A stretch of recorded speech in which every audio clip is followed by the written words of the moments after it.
Injuries for today: George Kittle, toe, won't practice. Ambry Thomas, ankle, will be limited. Oren Burks with his shoulder will be limited. Go ahead. With George's toe, is that a turf toe or is it a bruise, or what's any concern with that? No, just a toe. Yeah. You have a few, not too many, but key players who played in the last Super Bowl against Kansas City. I'm just wondering, how do you think that experience shaped them? Some of them have become your great leaders, and also how did it shape you? I think all those guys, for the most part, were young guys, and it was their first one. And I think always when you go your first time, you experience a lot of stuff. But I think when you go your second time, you know all that stuff you experienced. It's about one thing. It's about what happens in those 3 hours. And I think it's real cool for those guys who have gone to be able to talk to players who it's their first time, kind of help them not get caught up in stuff, especially guys who are rookies and guys like Debo and things like that. So having experience always helps. Looking at Charvarius Ward in Kansas City and thinking about bringing him here, how do you think he's grown as a player from then to now? And we asked him to do a little bit more, just the coverages, just the way their scheme was. Not more, different things.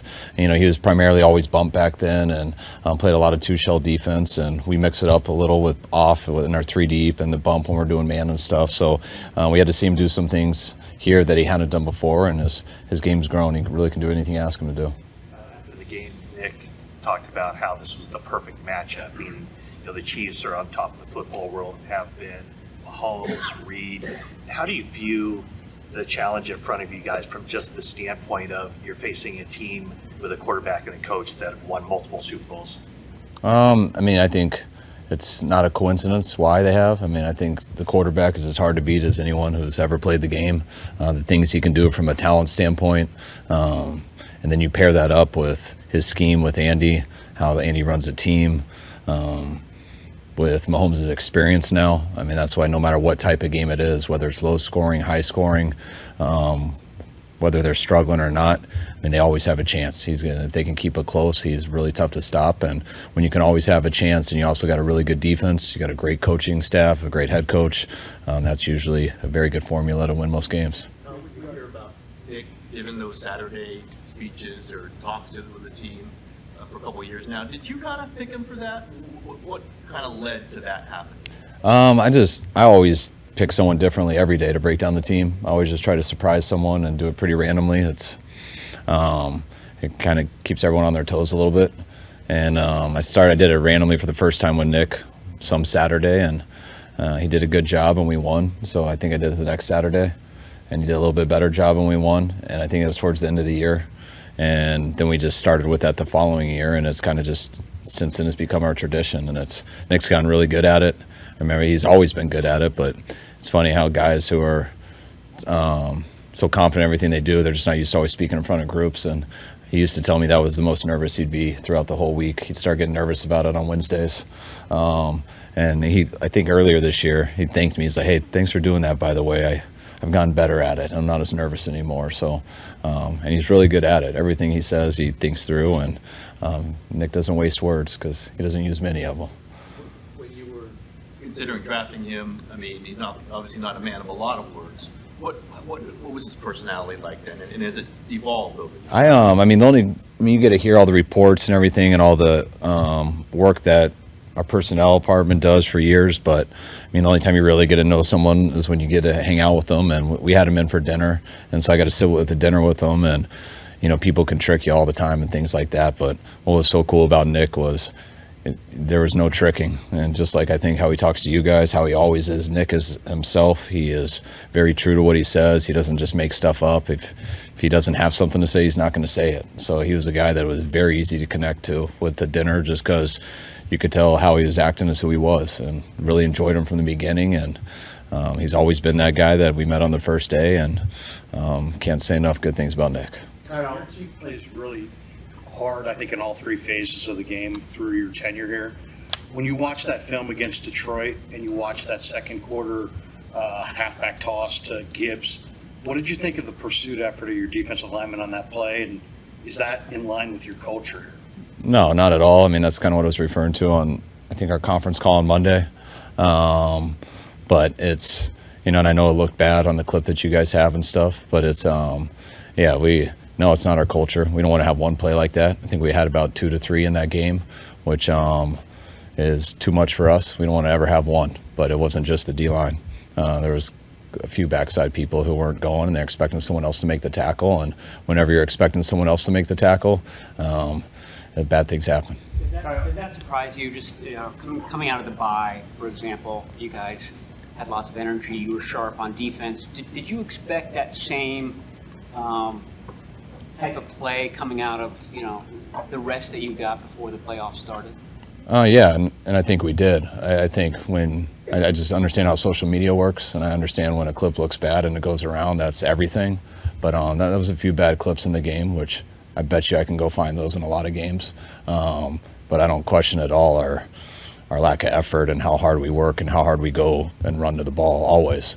Were we 100%? No, especially on a couple big runs that really looked really bad. But that's on a few plays, which aren't acceptable, but I'm not sitting here acting like that was the whole reason. That's why they got a few extra yards on those 2 plays, but that game was more about how we played run defense, just not guys, not all 11 guys running on every single play. After 2018, you had 2 bad seasons. You know how that goes in the NFL, a lot of noise. How was Jed with you and John, coming out of that year and into 2019 before you kind of rolled? He was awesome. It's exactly how he was when we sat down for the interview.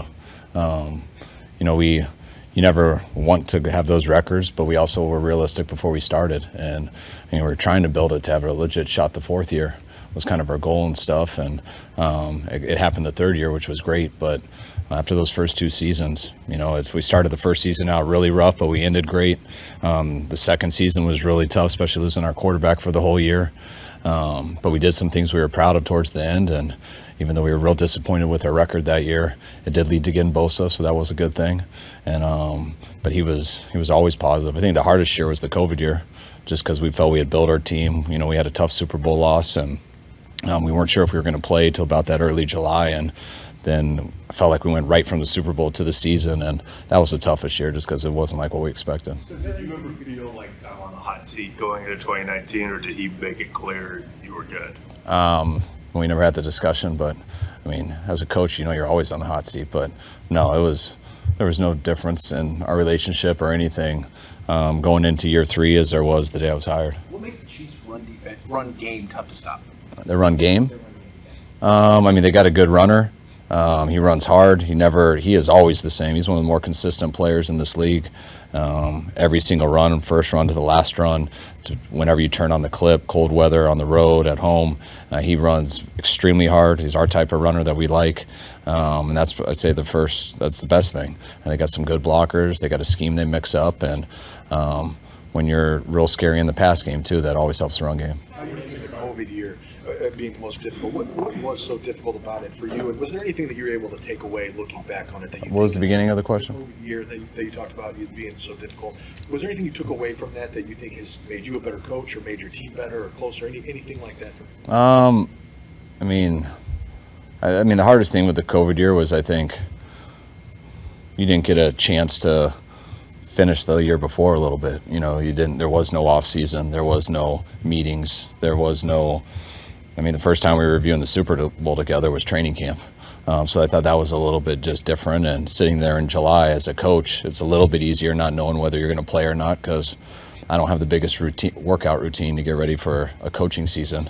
I think that's harder for the players, just being in limbo and having the COVID situation and not really knowing you're playing till then, and then trying to get the guys ready and being in a stadium where there were no people was just weird. And then having to overcome the injuries is what made it the toughest. So, and I don't know, COVID was miserable. How did that year compare to coming up short than the following 2 years in the NFC Championship? I'm sure it's a different kind of thing. It was just totally different because we got kicked out of our state. We got kicked out of here. We had to go live in a hotel where COVID was didn't seem as big of a deal because outside of our windows, the whole state was open. We got to look at a Dave & Buster's, a movie theater, and everyone was out. But we got kicked out of here because we couldn't practice football outside.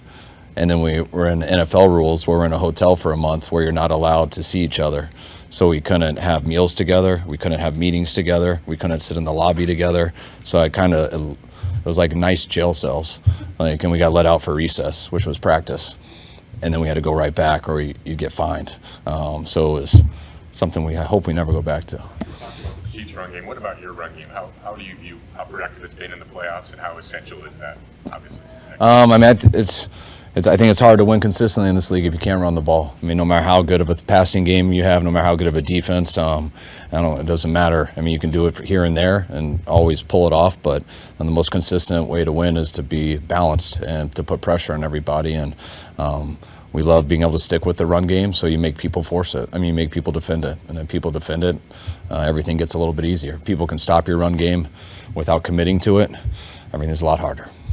From the last Super Bowl, what did you learn from the last Super Bowl experience in terms of practice, like what you need to get done this week versus what you can accomplish once you're in Vegas? I was real happy with our preparation last time. I had been to a Super Bowl before as a coach, just 4 years before that.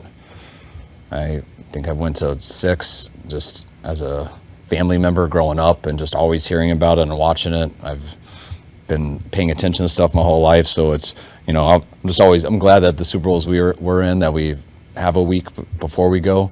I know John Lynch, they had to go like that Monday after they won the NFC Championship in Philly, so I couldn't imagine that. But I've always was told, and we did that way in Atlanta. We've done that here, but you try to get as much in this first week as possible. And when you get out there, we go through it again, but it is different. Our Monday's totally different with the media deal.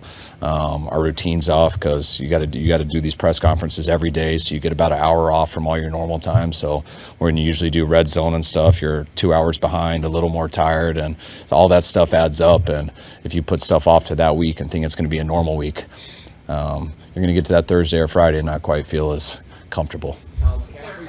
Full game plan installed this week? Yes. Yeah. His first game with your team was against the Chiefs last season. How have you seen him evolve from that game to this point, and your offense evolve from that game to now? He knows the guys' names.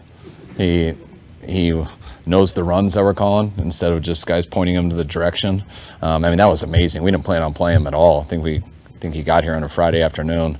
I told John no way, but then when I talked to him on the phone and the way he was talking to me, I was like, we better send this guy a playbook. He might be playing because he's adamant that he can do it. And then when we played him, he was definitely right. So that was a sign of what we had. He was amazing in that game, and he's been the same dude ever since. All right, thanks, guys.